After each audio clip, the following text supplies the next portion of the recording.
Saludos a todos, muy buenas y bienvenidos a Madridismo al Día. Vamos a analizar un aspecto y una zona dentro del campo del Real Madrid femenino que a mí particularmente me preocupa mucho. Bueno, me preocupa en general el equipo, pero en lo que es la parcela del centro del campo, hay que decir que el Real Madrid está viviendo tiempos convulsos y, a mi juicio, a nivel de análisis, no me está convenciendo en líneas generales el trabajo en el medio del campo del Real Madrid, con un David Aznar que está apostando muchas veces por una especie de 4-4-2, pero que por perfil de jugadora se queda a veces en un 4-2-4 un poco anárquico, porque hay a veces déficit en el repliegue y tal. Bueno, el caso es que, centrándonos en las mediocampistas, creo que con lo que tenemos estamos justos.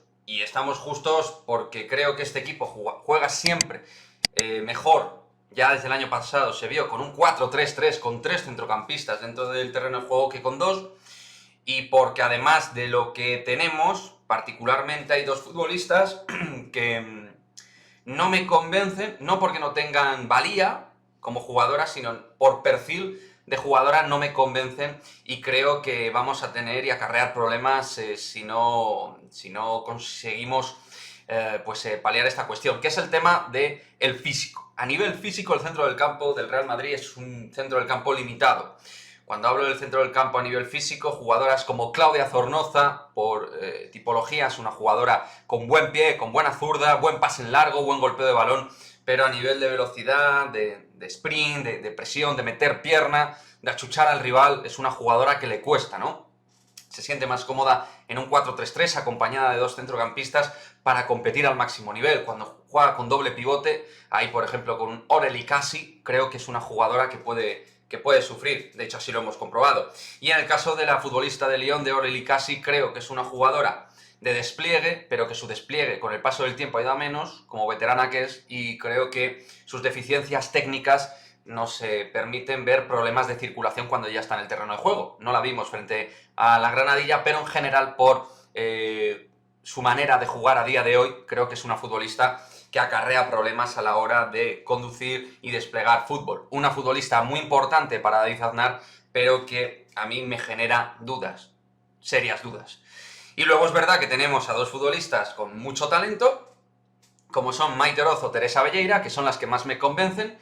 ¿Por qué? Porque obviamente tienen mucha calidad, tienen ritmo de juego, tienen cierto despliegue, no muchísimo, pero cierto despliegue, y porque tienen aceleración, sobre todo Maite, que tiene muchísimo talento y aceleración en el espacio corto, es la que más me convence de todas las centrocampistas, y Teresa Velleira, porque es una jugadora trabajadora, pero al margen de trabajadora técnicamente está muy bien dotada y eso nos permite tener una salida limpia de balón y poder trabajar bien en posesión, que es un equipo que vive muchísimo de su posesión propia. Entonces ahí Teresa Velleira es muy importante. Lo que quiero decir, chicos, con este vídeo es que a mí no me hubiera sobrado otra centrocampista más para ayudar. Una centrocampista de nivel, una centrocampista de perfil europeo, con capacidad de llegada, con capacidad de cierto desborde en llegada, de golpeo y de potencia, y poder luchar ciertos balones divididos que estamos perdiendo con frecuencia, ¿no? Entonces, bueno, seguro que a los especialistas o dentro del fútbol femenino se os ocurren nombres interesantes para el Real Madrid femenino en esta posición, pero creo que una quinta centrocampista, una número 5 dentro del medio del campo, nos hubiera venido muy bien y que andamos un poquito cojos en ese puesto y creo que el equipo, con o sin lesiones, lo va a notar. Espero que Aznar pueda, de alguna manera, potenciar el 4-3-3 porque creo que ahí el equipo se hace más fuerte. Y en el caso de jugar con 2 centrocampistas, que mida bien las fuerzas de todas las centrocampistas, porque creo que ahí andamos con escasez a nivel de oxígeno, a nivel de físico y a nivel de aguante.